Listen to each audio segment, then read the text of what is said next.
하루 잘 사셨습니까? 네, 감사합니다. 우리가 아프다가 기적적으로 나은 것이 그게 이적도 기적도 아니고요. 안 아프고 잘 사는 게 이적과 기적입니다. 제가 그렇게 생각하거든요. 예. 그래서 우리가 하루하루 이적과 기적으로 살아가고 있습니다. 하나님께서 공기 안 주시면 어쩔 뻔했어요? 햇빛 안 주면 어쩔 뻔했어요? 그래서 예수님께서 마태복음 6장에 보면은 이 모든 것들은 이방인들이 염려하는 것이다. 이것들이 너희에게 있어야 할 줄을 너희 천부께서 아시느니라. 그렇게 말씀하셨잖아요. 그래서 태초에 창조하실 때 우리에게 있어야 할 것들을 다 창조해 주셨어요. 그래서 이런 게 있었으면 좋을 것인데 라고 할 게 없어요. 다 있어요. 그것을 우리는 누리면서 살거든요. 우리가 하나님을 섬긴다 그렇게 얘기를 하는데요. 어른이 어린아이를 섬깁니까? 어린아이가 어른을 섬깁니까? 어른이 어린아이를 섬깁니다. 예. 환자가 건강한 사람을 섬깁니까? 건강한 사람이 환자를 섬깁니까? 건강한 사람이 환자를 섬깁니다. 우리가 하나님을 섬길까요? 하나님이 우리를 섬길까요?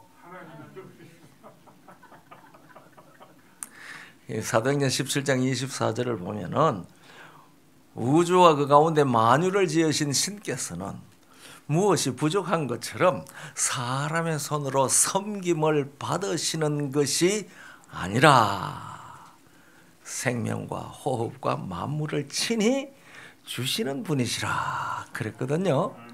그 말씀을 보면 사람에게 섬김을 받으시는 것이 아니고 하나님께서 우리를 섬기신다는 말씀입니다. 그러면은 우리가 하나님을 섬긴다고 하는 것은 어떤 경우일까요? 우리가 하나님을 섬긴다고 말하잖아요. 그 하나님이 우리를 섬기시는 것을 잘 받아들이는 겁니다. 오늘 이 설교 말씀하고 별로 관계가 있는지 없는지 모르겠는데요. 옛날에 효자상을 고을에서 주는데요. 그 고을 안에 효자로 소문난 사람이 두 사람이 있었대요. 그런데 그 한 사람은 읍내에 살고 한 사람은 시골에 사는데 읍내 사는 사람들이 다 효자라고 칭찬을 해요. 그래서 효자상을 자기가 받을 줄 알았는데 시골 사는 효자가 받았어요. 그래서 이 효자가 생각하기를 얼마나 나보다 더 잘 섬기는데 그 사람이 상을 받았을까? 그래서 이 읍내 효자가 시골 효자 집에 슬그머니 찾아갔어요. 아침 일찍이 찾아가서 그 집을 빙글빙글 돌면서 저 효자가 얼마나 잘 섬기는가 그걸 엿봤어요. 그런데 모자가 살아요 그냥. 그런데 가만히 보니 이 연세든 어머니가 아침상을 차려가지고 다 방에 갖다 놓고 얘야 얼른 와서 먹어라 얼른 와서 먹어라. 그리고 뭐 보니까 이 아들이 어머니를 섬기는 게 아니고 어머니가 아들을 섬기고 있어요. 그래가지고서 또 자 낮에는 어떤가? 아침을 먹고 일터로 나갔어요 아들이. 그러더니 나중에 저녁 때 일터에서 들어오는데요. 이 어머니가 벼야에 물을 탁탁 해가지고 떨어다 놔놓고 아들이 들어오니까 얘 여기 앉아라 하고 대돌 위에 아들을 앉히더니 그 발에 버선을 벗기고 발을 물을 다 물로 발을 싹싹 씻어주는 거예요. 그 아들은 가만히 발만 대고 있어요. 그리고 이제 또 저녁상을 딱 차려가지고 갖다 주는데 세상에 효자는 무슨 효자야? 엄마가 다 섬기는데 그래서 그 모든 모습을 보고 집에 들어갔어요. 나는 읍내에서 사는 아무개인데 당신이 하도 효자로 소리를 해서 얼마나 효자 노릇 잘하는가. 내가 오늘 하루 종일 아침 일찍 와서 당신을 봤는데 보니까 어머니가 당신을 다 섬기던데 당신은 어머니 섬기는 걸 내가 못 봤어. 그런데 어떻게 효자라 그래요? 그러니까 네 아들이 부끄러운 듯이 효자상을 받고 부끄러운 듯이 얼굴을 붉히면서 그러게 말입니다. 제가 어머니를 섬기려고 그렇게 해도 아들아 이것이 내 즐거움이다. 아니 이것이 내 즐거움이다. 너는 어찌 내 즐거움을 빼앗으려고 하느냐. 그렇게 하시는데 내가 어떻게 하겠습니까? 우리 하나님께서 우리를 섬기십니다. 우리 하나님의 섬김을 우리가 잘 받아서 하나님 뜻대로 누리면 누구를 즐겁게 하는 거예요? 하나님을 즐겁게 하는 거예요. 그런데 오늘날 우리 예수 믿는 재림교인들이요, 자기가 하나님을 기쁘시게 하기 위해 노력 너무 하는 것 같아요. 예. 시작하면서 객담을 제가 좀 했습니다. 창세기 오늘 징조가 되게 하시며 그런 제목인데요. 창세기 1장 1절을 다 아시죠? 다 아시니까 한번 외워보세요. 한 소리로 한 목소리로 다 같이 한번 외워보십시다. 시작. 태초에 하나님이 천지를 창조하시니라. 이 창세기 1장 1절은 무엇을 말하는 것인가? 신학계의 의견이 좀 분분합니다. 그런데 이 신학계가 가지고 있는 두 가지 큰 의견이 있어요. 그걸 종합하면 두 가지 의견이라고 볼 수가 있는데, 하나는 창세기 1장 1절은 우주 창조의 총론이다. 그리고 또 하나는 지구 창조의 서론이다. 이 두 가지 견해들이 있거든요. 그런데 이 두 가지 견해를 굳이 이것은 옳고 이것은 틀렸다 할 정도가 아니라고 저는 그렇게 생각을 해요. 그 둘 다 맞다. 우주 창조의 총론이고 지구 창조의 서론이라고 이야기할 수 있다. 그래서 이 창세기 1장에 기록되어져 있는 내용이 이게 정말 어떤 내용일까? 1장 1절이 무엇을 말하는 것일까? 그래서 저도 조직신학 같은 데서 이렇게 배웠거든요. 우주 창조의 총론이고 지구 창조의 서론이다. 그러니까 뭐예요? 배우는 대로 알고 배우는 대로 가르치죠. 그런데 제가 이제 성경을 가만히 보다가 보니까 창세기 1장을 창조주 하나님께서 직접 설명한 것이 성경에 있더라고요. 창세기 1장을 창조주께서 직접 설명을 해 주셨어요. 그것이 무엇인 것 같아요? 우리 다 잘 아는 얘기입니다. 아무도 대답 안 하시네. 제4계명입니다. 그것은 하나님께서 돌비에 친히 쓰시지 않았습니까? 그러니까 하나님께서 쓰셨는데 안식일을 기억하여 거룩하게 지키라. 여섯 동안에 힘써 네 모든 일을 행할 것이나, 그 다음에 뭐라고 그랬어요? 제7일은 너의 하나님 여호와의 안식일인즉, 그 다음에 뭐 너나 네 자녀나 네 노비나, 옛날 번역에는 그랬어요. 너나 네 자녀나 노비나 육축이나. 그런데 지금 우리 것은 네 아들이나 딸이나 남종이나 여종이나 소나 낙이나 아주 구체적으로 얘기를 했죠. 아무 일도 하지 말라. 이유가 뭐라고 그랬어요? 이는 나 여호와가, 그 다음에 무슨 말 했어요?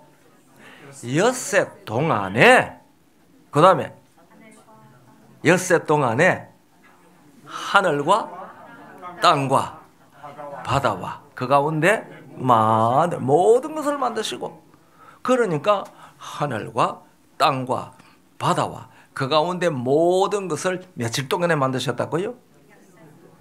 엿새 동안에 만들었어요.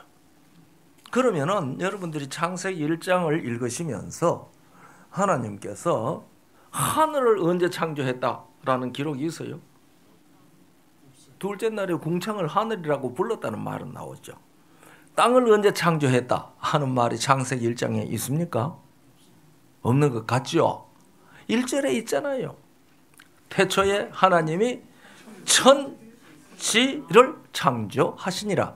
그런데 그 천이라고 하는 말이 샤마임입니다. 히브리 말로. 그리고 땅이라 지라는 말이 아레스거든요.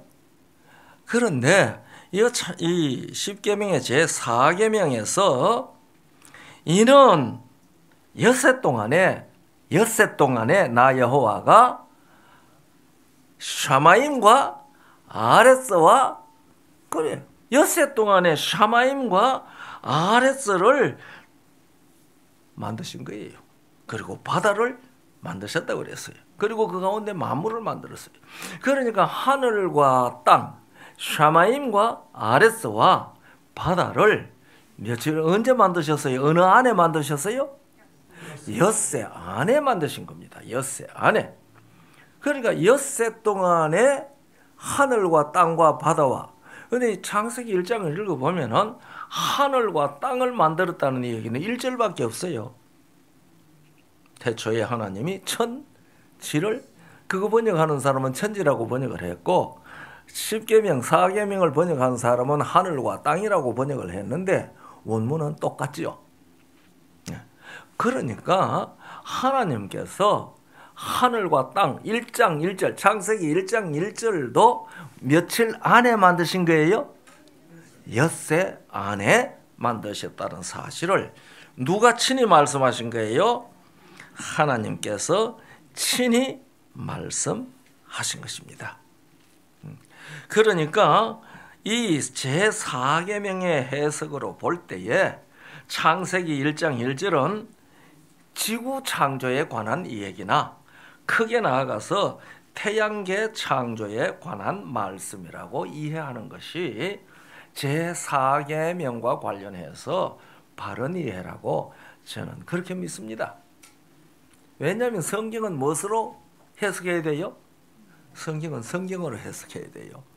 우리가 창세기 40장 8절을 보면은 해석은 하나님께 있지 아니하니까 그랬어요. 요셉이 옥중에서 꿈꾼 그 관원들한테 하신 말씀입니다.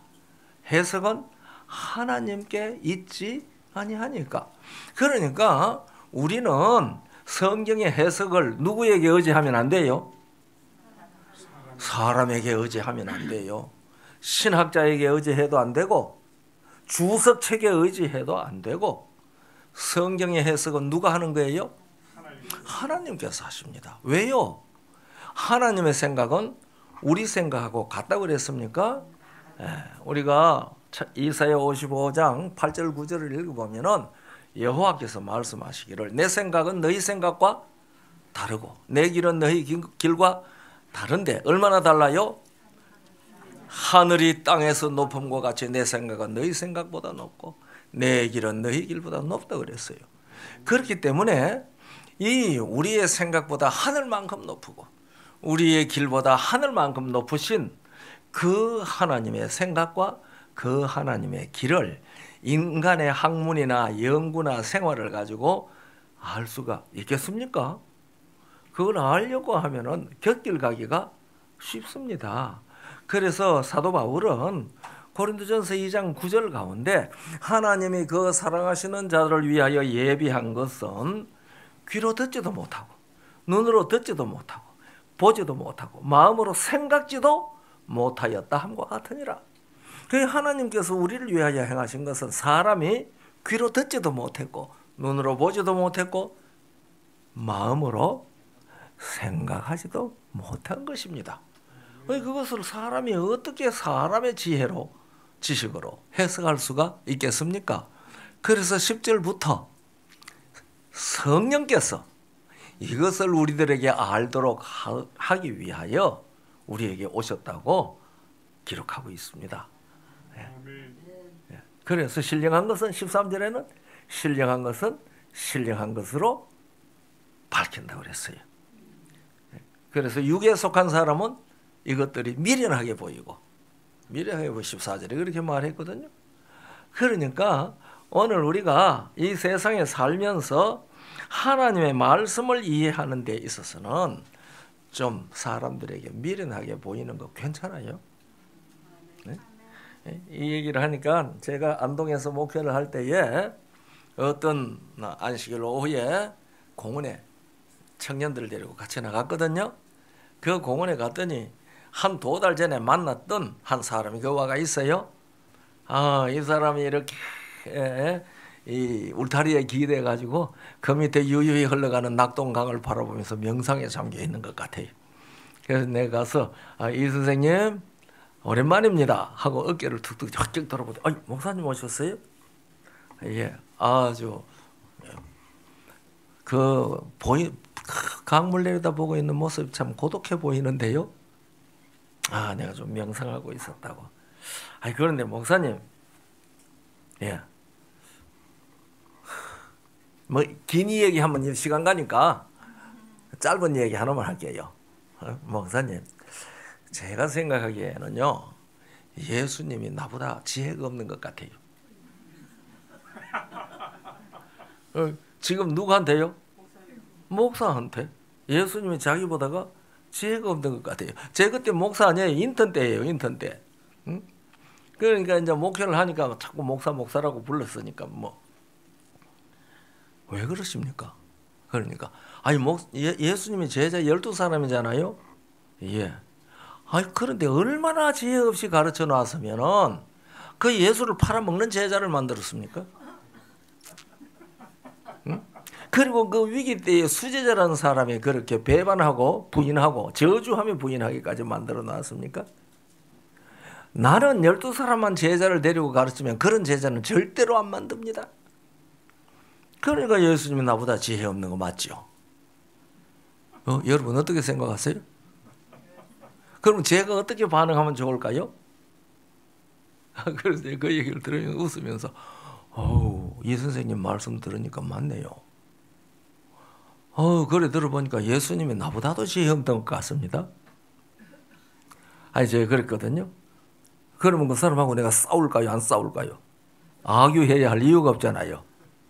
그리고 난 다음에 내가 물었습니다. 그런데 이 선생님, 예수님은 죽은 지 사흘 만에 부활하셨거든요. 그런데 이 선생님 지금 죽으면 3일 만에 부활하실 수 있을까요? 제가 그렇게 물었습니다. 그랬더니 이 친구가 난 소리가 안 납니다. 이거 소리를 딱 내면서 그 부활 말이야. 그 부활 말이야 이러고 있어요. 이 친구가 사학과 출신이에요. 그러니까 예수 부활 안 했어 그렇게 말할 수 없거든요. 왜냐하면 부활 안 한 증거를 대보라고 내가 얘기할 것 아닙니까? 그러니까 나 부활 안 해서 자기 주장이지 증명은 못할 얘기거든요. 그러니까 그 소리도 안 하더라고요. 그래서 이 선생님, 나는 예수님 부활하신 사실을 믿거든요. 그러니까 나처럼 믿고 고민 좀 그만두십시다. 그리고 이제 헤어졌어요. 우리 같이 가실랍니까? 나요 바빠서요. 볼 일이 좀 있어. 볼 보고 간다고 그랬어요. 그런데 이제 우리 청년들 데리고 한 800m 되는 긴 다리를 지금 건너오고 있는데요. 이 친구가 자전거를 타고 뒤에 팍 불이 나게 따라오는 거예요.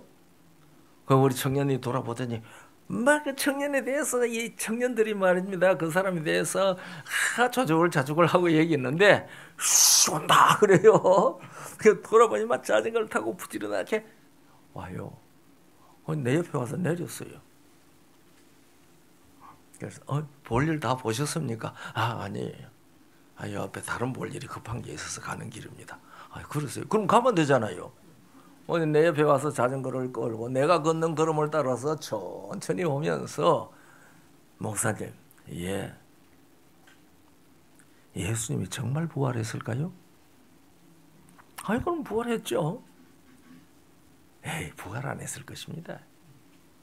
어떤 사람이 어떤 모자라는 사람이 아니면은 예수님 부활했다는 것을 어떻게 믿겠어요? 칼빈이 믿었을까요? 믿었죠. 루터가 믿었을까요? 믿었죠. 에이, 안 믿었을 겁니다. 똑똑한 사람이 어떻게 믿어요? 모자라는 사람들이나 믿지. 그래서 제가 웃으면서 선생님, 저는 아침마다 성경 읽거든요. 매일 성경 읽거든요. 그러시겠죠. 그런데 성경을 읽을 때마다 성경이 나한테 하는 말이 한마디 있습니다. 언제나 들려주는 말이 있습니다. 그래요? 무슨 말씀을 들려주십니까? 성경을 읽을 때마다 성경이 나한테 하는 말은요. 얘야, 너는 좀 모자라는 사람이 되어라. 너는 좀 모자라는 사람이 되어라. 성경이 언제든지 나한테 그렇게 말합니다. 그래서 저는 모자라는 사람입니다. 그래서 예수님 부활하셨다는 사실을 출석까지 믿거든요.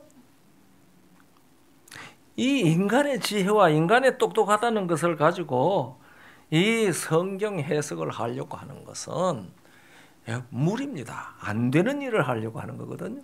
그래서 성경 자체가 우리에게 해석은 하나님께 있다고 말씀해 주셨고, 그 다음에 우리의 생각과 하나님의 생각은 하늘과 땅 차이, 천양지 차이라 그러죠.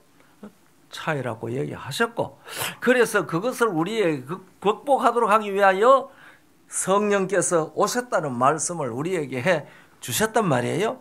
그러면 창세기 1장 1절을 누가 친히 해석했어요?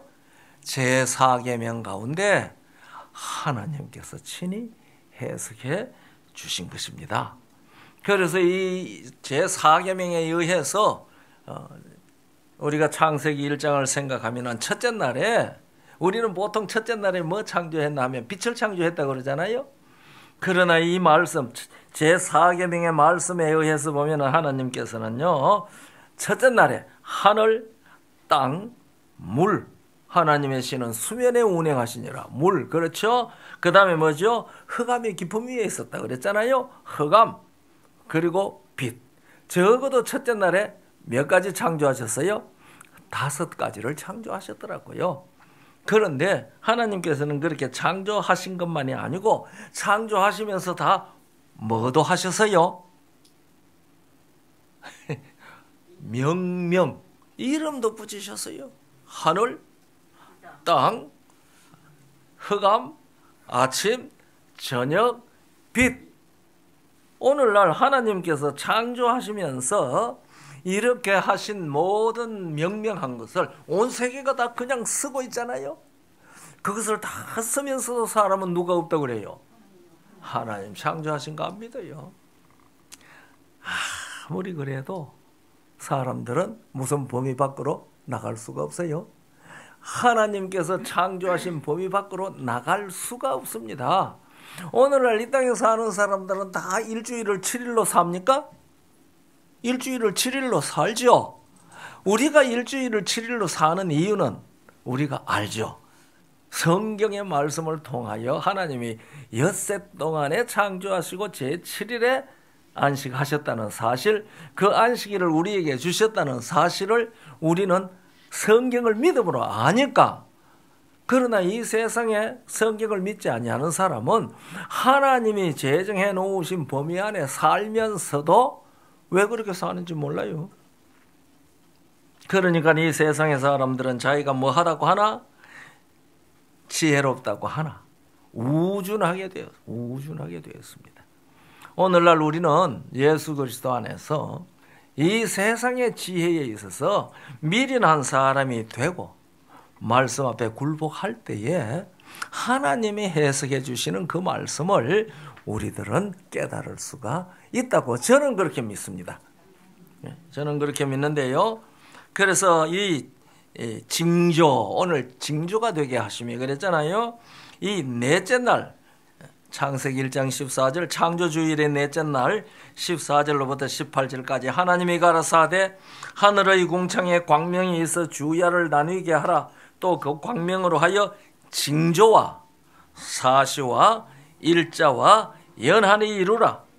또 그 광명이 하늘 궁창에 있어 땅에 비추이라 하시고 그대로 되니라. 그러니까 여기 하나님께서 넷째 날에 두 큰 광명을 만들었어요. 사람들이 첫째 날에 빛하고 넷째 날에 광명하고 뭐가 다르냐? 같으냐 다르냐? 이런 얘기를 했었는데 제가 이 시간에 그거 대답해야 될 시간은 없으니까 어쨌든 첫째 날에는 빛이라는 물질을 만드셨다는 것만 기억하시면 됩니다. 첫째 날에는 빛도 물질이거든요. 만약에 첫째 날에 빛 안 만들었으면 이런 게 있을까요? 아무것도 없어요. 그러니까 첫째 날에 빛을 만들었기 때문에 전기불빛도 있고 성냥불빛도 있고 이 세상에 빛이라는 그 빛의 모든 작용은 첫째 날에 만든 겁니다. 예. 이 넷째 날의 광명은 빛을 관리하는 물체를 만드신 거예요. 그런데 그리고 그 다음에 그렇죠. 하나님이 그것들을 하늘의 궁창에 두어 땅에 비추게 하시며 주야를 주관하게 하시며 빛과 어두움을 나누게 하시니라. 하나님의 보시기에 좋았더라. 그렇게 말씀하셨거든요. 그런데 이 16절에 또 별들을 만드시고 그랬거든요. 별들을 만드시고. 그런데 이 히브리 원문 성경에는 별들을 하고 만드시고가 없어요.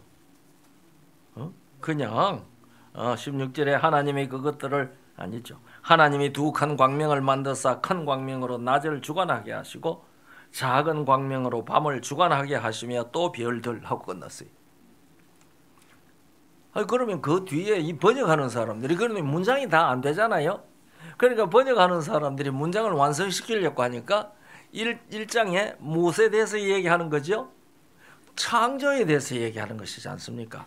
그러니까 별들을 하고 끝났는데 그게 만드시고라고 하는 말을 첨가한 겁니다. 원문에는 없어요. 그냥 별들 하고 끝난 겁니다. 그런데 이제 말씀드린 대로 성경은 무엇으로 해석해요? 성경으로 하나님이 해석하게 해야 되거든요. 그래서 이 시편 136편 8절 9절에 보면 잘 들으세요. 해로 낮을 주관케 하신 이에게 감사하라. 그 인자하심이 영원함이로다. 9절 달과 별들로 밤을 주관케 하신 이에게 감사하라. 그 인자하심이 영원함이로다. 그러니까 이 밤에 달과 별들이 밤을 주관하는 빛으로 주셨다는 말입니다. 그러니까 이 16절에 별들을 만드시고라고 그렇게 번역할 것이 아니라 또 별들을 밤을 주관하게 하시고라고 해야지 성경이 성경을 해석하는 원칙대로 맞은 것이죠. 네, 그래서 사람들은요 천체가 이렇게 규칙적으로 어김없이 운행하는 것을 볼 때에 창조주와 그분이 세우신 규례를 기뻐하고 감사하게 되죠. 우리가 이거 바라보면서 하나님이 이것들을 다 만드셨구나 그러면서 감사하는 마음이 넘쳐보신 분들이 그런 경험들이 들어 있습니까? 아멘. 감사합니다. 그래서 이것들은요 창조주가 계시고 그것을 운행하시는 섭리의 주님이 계신다는 것을 알게 하신 것입니다. 예수님께서 표적을 보이라고 하는 유대인들에게 그렇게 말씀하시죠. 마태복음 16장 2절 3절에 보면은 예수께서 대답하여 가라사대 너희가 저녁에 하늘이 붉으면 날이 좋겠다 하고 아침에 하늘이 붉고 흐리면 오늘은 날이 굳겠다 하니 너희가 천기는 분별할 줄 알면서 시대의 표적은 분별할 수 없느냐. 여기 표적이라는 말이 징조라는 세메이온, 징조라고 번역된 말이거든요. 표적, 징조 같은 말입니다. 이 마태복음 24장 3절에는 똑같은 세메이온이 징조라고 번역이 되어져 있습니다. 그런데 창조주간의 넷째 날에 이 징조와 사시와 일자와 연하를 이루게 하셨다고 했는데 우리가 사시와 일자와 연하는 쉽게 아는 것처럼 생각을 하죠. 사시, 일자, 연하. 그런데 징조는 뭘까? 징조. 저는 우리 재림교인이 처음에 돼가지고요. 이 징조 얘기를 들을 때에 하나님께서는 태초부터 이 천체가 말세의 징조가 될 것을 예언적으로 기록하신 것이다. 그렇게 들었어요. 우리 김 목사님은 그런 얘기 안 들어봤어요? 저는 우리 재림교회로 개종해서 그렇게 얘기를 들었어요. 아니 그러니까 나 이런 데 대해서 전혀 모르는데 그러니까 그래? 아유, 창조하시면서 벌써 마지막 때에 별들이 떨어지고 해가 어두워지고 달이 핏빛같이 되고 하는 그 얘기가 있을 것을 이 창조하실 때도 벌써 그렇게 말씀하셨네. 그렇게 듣기는 들었지만 마음속에 정말 그렇구나 하는 생각은 안 들어가더라고요. 그래서요, 여기에 징조라는 말이 무슨 말인가? 뭐 그거 믿고 그냥 그대로 있어버리면 그만인데 이 고약한 사람이 그거 그대로 잘 안 있어지더라고요. 그래서 여기 징조라는 말은 도대체 무슨 말인가? 근데 이 징조라는 말씀이요. 우리가 내가 좋아하는 개역 성경에는 38번 나와요. 우리나라 말로. 그런데 개정에는 33번 나오더라고요. 그런데 이 원어에 있는 이 단어를 여러 단어를 징조로도 번역하고 표징어로도 번역하고 표라고도 번역하고 그랬어요. 단어들이요. 그런데 이 시편 65편 8절을 제가 읽으면서 이게 징조가 뭔지 비로소 깨달았어요. 시편 65편 8절에 땅 끝에 거하는 자가 주의 징조를 두려워하나이다. 주께서 아침 되는 것과 저녁 되는 것을 즐거워하게 하시며 그렇게 되어 있습니다. 땅 끝에 거하는 자가 주의 징조를 두려워하나이다. 아침 되는 것과 저녁 되는 것 즐거워하게 하셨다고 그랬거든요. 그런데 이 캐톨릭 번역에는 이렇게 되어 있습니다. 땅 끝에 사는 이들이 당신 표징들을 보고 징조입니다. 표징들을 보고 놀라워하리다. 두려워하리다가 아니고 놀라워하리다. 예, 당신께서 동력과 선역 끝을 환호하게 하신다고 그렇게 번역을 했는데요. 이 두려워한다라고 하는 이 말이 원문으로 야레입니다. 이 야레라고 하는 말은 경외한다는 말입니다. 그러니까 이 땅끝에 사는 이들이요, 주의 징조를 보고 주를 경외한다고 그래요. 경외. 공경하면서 두려워한다. 경외 외자는 두려워할 외자입니다. 경외는 공경 경자거든요. 그러니까 공경하면서 경외한다 그러거든요. 징조를 보고. 그래서 제가 이게 태초에 징조가 되게 했다는 말이 무슨 말씀인지 이 시편 65편 8절을 읽으면서 제가 깨달았어요. 그것은요, 여기 아침이 되고 저녁이 되는 것이 창조하실 때에 제정한 운행 법칙이지 않습니까? 지구자전 법칙입니다. 그렇죠? 운행 법칙인데 이것이 여전히 잘 지켜지고 있다는 사실을 보여주는 징조가 되는 겁니다.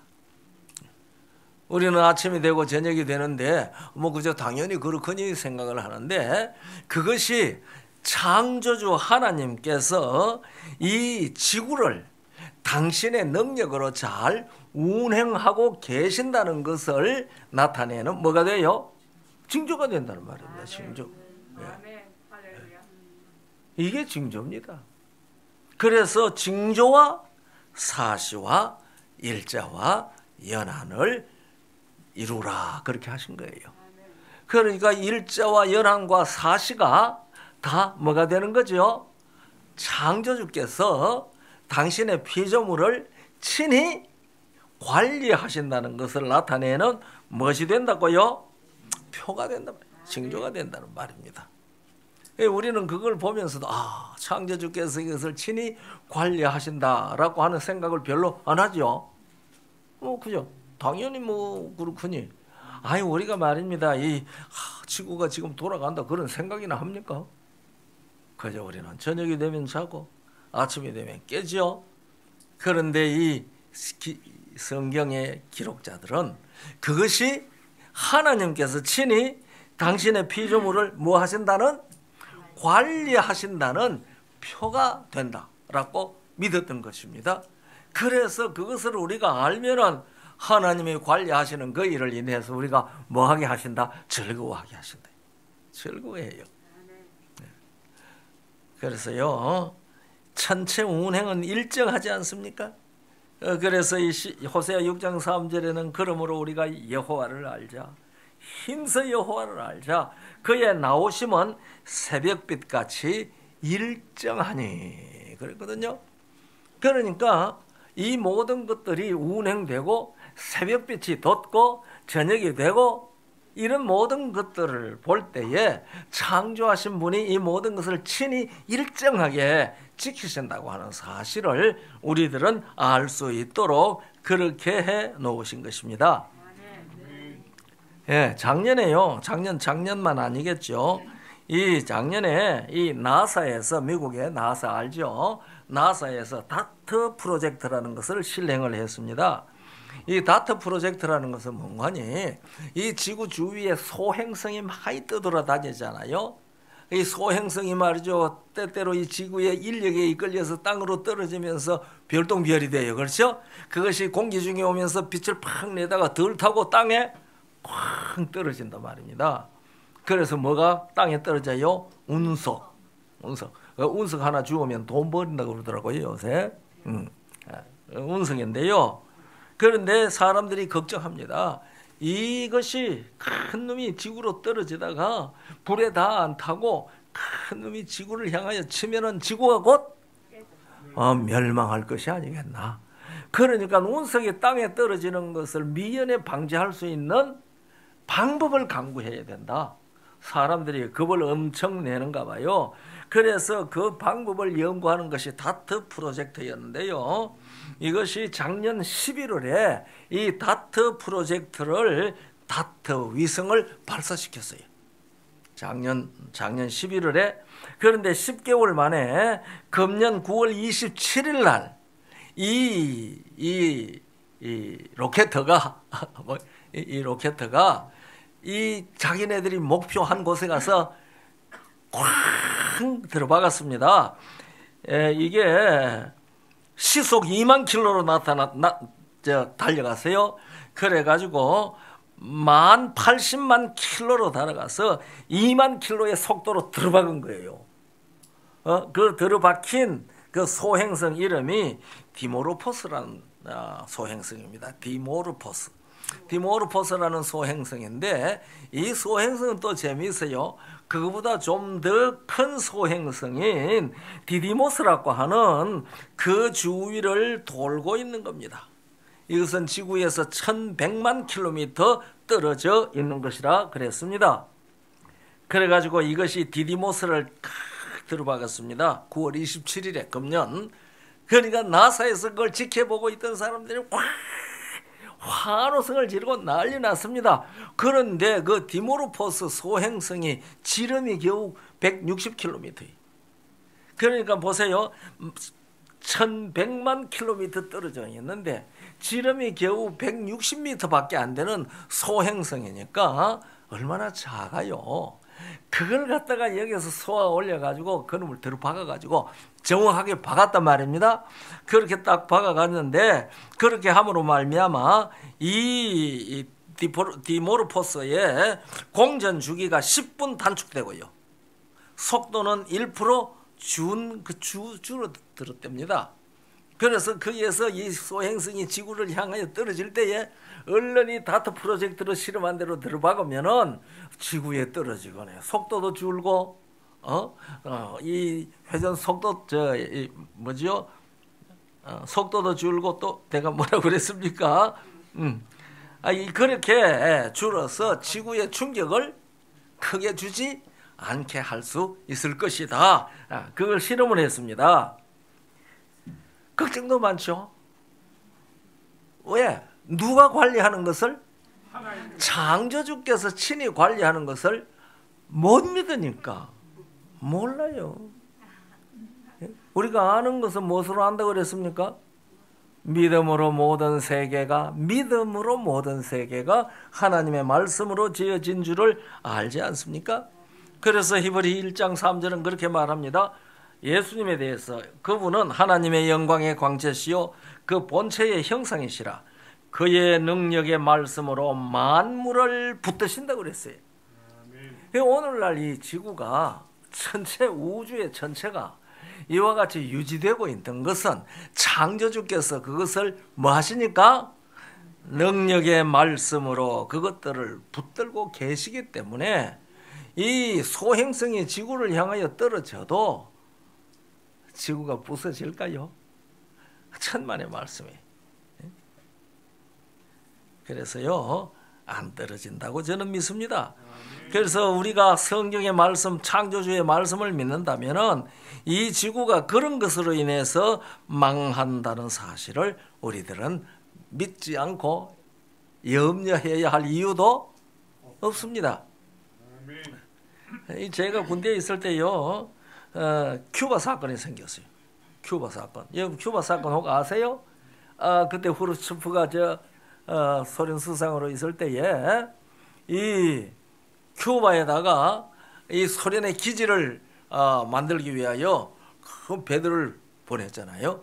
그러니까 이 케네디가 큐바 주위에 이 소련 배가 못 오도록 하기 위하여 그걸로 가는 길을 차단하고 있었어요. 그러니까 그때요, 한국의 신문마다 주먹만한 활자가 아니고 손바닥만한 활자로 오늘 밤을 지나면 3차 대전이 일어난다.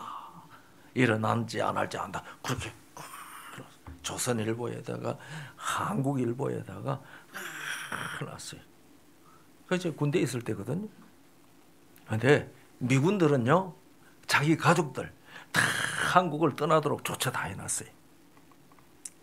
그러니까 그 군인들이 걱정이 되겠어요, 안 되겠어요? 3차 대전이 일어난다는데.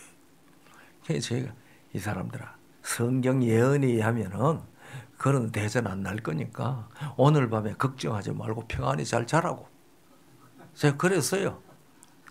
그런데 그 이튿날 아침에 제가 일어나서 제일 먼저 뭐 바뀌었어요? 지난 밤에 이것들이 어떻게 됐는가 보니까 이 소련 배들이 다 돌아갔다 하고 그 사람이 났거든요. 예? 그러니까 나한테 그 얘기를 들었던 친구가 뭐라 그런가 하니까요, 그날 아니고 며칠 지내고 김병장, 왜? 김병장 예언했는 건 맞았어. 그래. 그런데 그래도 나는 안 믿어. 그 예언했는 게 맞았어도 예수 안 믿는데요. 성경 안 믿는데요. 어떻게 해요? 안 믿는데 도리가 없죠. 그러니까 우리가 성경 말씀을 믿을 때에 그런 일에 대해서 염려하면서 이렇게 다트 프로젝트 같은 걸 돈을 한없이 써가지고 그 소행성 갖다 들어받고 하는 그런 일, 그거 하는 대신에 그거 좀 이 세상에 사람들 잘 살도록 하는데 쓰면은 얼마나 좋겠습니까? 그러니까 우리가 제가 화요일 저녁에 말씀드린 대로 하나님의 백성들은 다 말씀으로 난 사람들입니다. 그러니까 말씀의 사상, 성경이 우리의 뭐가 돼야 돼요? 사상이 돼야 돼요. 사상이요. 그래서 제가 어젠지 아침에 말씀을 읽다가 명상을 이렇게 하는데요, 사도 바울이 나는 날마다 죽노라.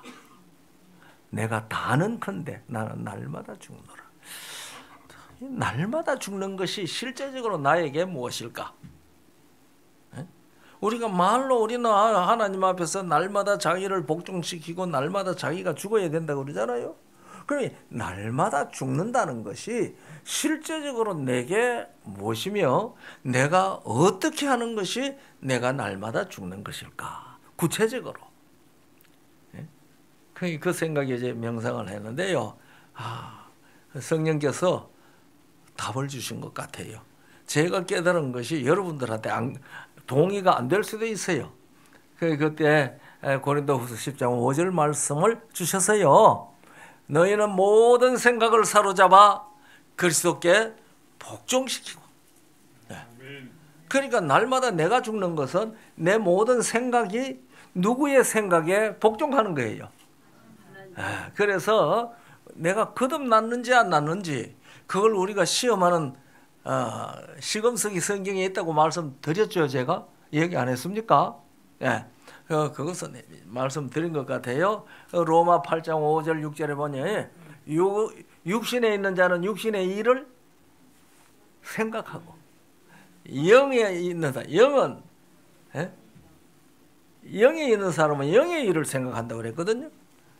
그러니까 뭐가 달라져야 된다는 말이에요. 생각이. 그러니까 우리의 생각을 사로잡아 누구에게 굴복시키는 거? 예수 그리스도의 생각에 굴복시키는 거. 그것이 날마다 내가 죽는 성경이 우리에게 가르쳐 주신 방법이 아닌가, 그렇게 생각을 합니다. 깨달았습니다. 그래서 저는 기도할 때요, 늘 그런 기도를 했습니다. 지금도 그런 기도를 하는데요. 아버지요, 우리 예수님의 의식이 나의 무의식이 되어서 생활 가운데 그대로 나타나도록 해주시기를 빕니다.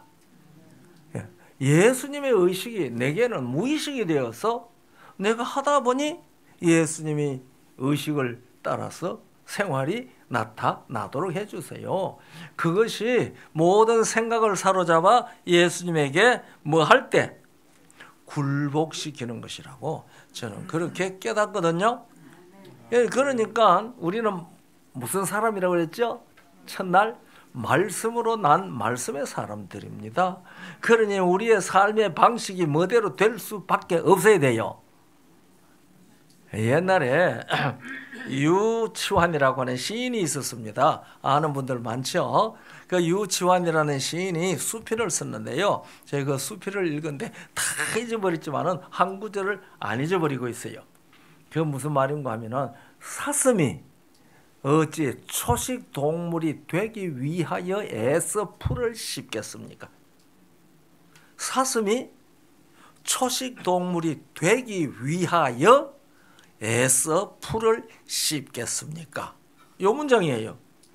제가 그 문장을 딱 읽으면서, 그렇지, 사슴이 초식 동물이 되기 위하여 풀을 먹는 게 아니고 초식 동물이라서 풀을 먹는 겁니다. 우리가 하나님의 뜻대로 사는 것은 육에 속한 사람이 하나님의 뜻을 이루기 위하여 하나님의 뜻대로 사는 사람들이 아니고, 우리는 하나님의 말씀으로 나버린 사람이기 때문에 사슴이 풀을 먹듯이 하나님의 뜻을 생활에 이루는 것이 말씀의 사람의 무의식이란 말입니다. 무의식. 예? 그래서 이것이 그리스도인입니다. 그래서 우리는 말씀 속에서 이 징조, 오늘날 우리는 날마다 아침마다 뭘 보는 겁니까? 징조를 보고 있는 겁니다. 날마다. 그리고 하나님께서 당신이 친히 이 피조물들을 주장하신다고 하는 그 성경의 계시를 믿는 믿음으로 살아가는 사람들이거든요. 그러니까 우리는 이 말씀대로, 말씀이 우리의 사상이 되고 의식이 되어서 살아갈 때에 이 모든 것들을 징조로 읽는 지혜를 얻을 뿐만 아니라 우리 한 사람 한 사람들이 다 무엇이 될 수 있어요? 창조주 여호와 하나님이 계시고 우리를 구원하시는 말씀 하나님 예수 그리스도께서 계신다는 사실을, 우리들의 존재 자체가 뭐가 되어야 되는 거예요? 징조가 되어야 되는 거예요. 여호와 하나님이 계신, 창조주가 계신다는 징조, 그 다음에 구원의 주님이 계신다는 징조들이 되어야 하는 겁니다. 그래서 우리는 모두는 누구가 계신다는 증명이라고 제가 말씀드렸습니까? 에이, 부모가 계신다는 증명입니다. 여러분들이 제 아버지 어머니 보신 분들 중에 한 사람도 없을 것 같은데요. 그런데 여러분들 제 아버지 어머니 계시는 거 알아요? 어떻게 알아요? 저를 보니 알죠. 그러니까 우리 한 사람 한 사람들은 다 누가 계신다는 것을 증명하는 표가 됩니까? 참네. 네? 부모님이 계신다는 증명서들입니다. 그러면은 이 모든 천연계는 누가 계신다는 증명서, 징조들입니까? 창조주가 계신다는 표징입니다. 네. 그래서 우리는 징조를 말세에 예수님 재림하시기 전에 이 땅에 일어날 그런 징조에 눈을 꼽기 전에 우리들 스스로가 창조주가 계시고 구주가 계시고 그 구주께서 이 땅에 다시 오신다고 하는 사실에 대한 무엇들이 되어야 됩니까? 징조가 되어야 됩니다. 징조가. 예. 그래서 징조가 되게 하시며라는 이 말씀은 말세에 예수님 재림하시기 전에 일어날 여러 가지 징조가 있을 것이라는 것을 창조하실 때에 이미 예언적으로 그건 아니다라고 말하기는 어려울는지 모르지만은 그것도 포함될 수 있겠지만은 실제적인 것은 이 천연계의 이런 것들이 창조주께서 친히 운행하시고 관리하신다는 징조가 되도록 하셨다는 겁니다. 그래서 거기에 기록하기를 뭐라고 아까 제가 읽었는데 뭐라고 기록을 했어요? 일자와 사시와 연한과 그렇게 얘기한 것이 아니라 제일 먼저 뭐라고 기록을 했습니까? 예, 그랬잖아요. 예, 그래서 여기 보면은 주야를 나누게 하시고 광명으로 그 광명으로 하여 징조와 사시와 일자와 연한이라고 그랬습니다. 그래서 징조라는 말을 제일 먼저 썼어요. 그리고 사시와 일자와 연한이라는 것이 다 여호와라 이름하신 하나님께서 천지와 만물을 다 창조하셨을 뿐만 아니라 아침이 되고 저녁이 되는 일자와 연한과 사시 이런 것들이 다 창조주께서 친히 못 하신다는 이것을 관리하신다는 징조가 된다. 우리는 날마다 하나님의 이 징조, 이런 징조 때문에 안전하게 살고 있습니다. 디모르포스가 와서 들어박을 걱정을 해도 돼요. 들어박는다 할지라도 지구가 망하지 않는다는, 붙들어 주신다는 그러한 확실한 표가 되는 것이죠. 그리고 나아가서 누가 표가 되라고요? 우리들 자신이 창조주가 계시다는 징조로서 살아가라고 하는 얘기가 되는 겁니다. 우리 진리 횃불교회 성도들, 오늘 이 자리에 오신 여러분들 날마다 징조 노릇 잘하고 있으신지 모르겠네요. 예? 우리가 날마다 말씀으로 우리의 창조주를, 우리의 구주를, 다시 오실 주님을 증명하는 그런 징조들이 되는 삶을 살도록 우리 주님께서는 우리에게 요청하십니다. 예, 우리가 무엇으로 난 사람들이기 때문에요. 말씀으로, 하나님의 말씀으로 난 사람들이기 때문에 그렇습니다. 그래서 우리의 존재 자체가 말씀의 해석자들이 되도록 하나님께서는 그렇게 계획하셨어요. 우리가 그 계획에 참여해서 징조가 되고 하나님의 말씀을 삶으로 선포하는 사람이 되도록 해주셨으니 놀라운 특권을 누리는 사람들이지요. 네, 아무쪼록 우리가 또 내일 저녁, 내일은 안식일 첫 시간이 되네요. 네, 내일 저녁 이 자리에서 만날 때에 하루 동안에 말씀과 징조가 되어서 생활 잘했다고 하나님 앞에 감사할 수 있도록 성령께서 주장하셔서 삶이 이루어지게 복 주시기를 간절히 바랍니다. 예, 감사합니다.